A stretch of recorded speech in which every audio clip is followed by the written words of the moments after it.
গালাথীয় গালাথীয় পুস্তক।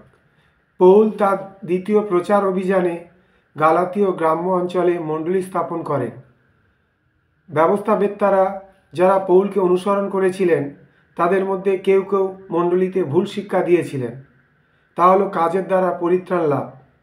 তাই তারা মণ্ডলীকে পুনর্বার সামাজিক বিধি ব্যবস্থা পালন করার জন্য বিশেষ জোর দিয়েছিল।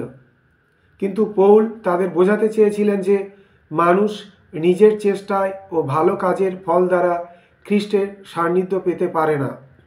মানুষের পরিত্রাণ কেবল খ্রিস্ট যিশুর উপর বিশ্বাস দ্বারাই হয়।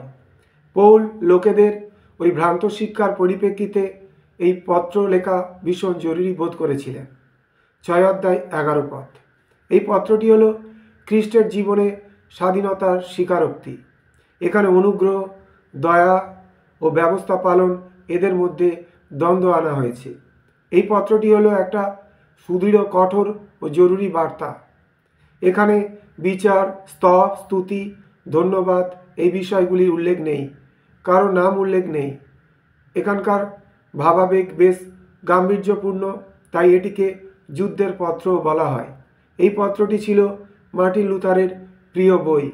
বিশ্বাস দ্বারাই পরিত্রাণ এই সত্যকে দৃঢ়তার সাথে তুলে ধরা হয়েছে এবং প্রমাণ দ্বারা প্রতিষ্ঠিত করা হয়েছে, যে যা বাইবেলের অন্য কোথাও এত স্পষ্ট হয়নি। জয় যিশু।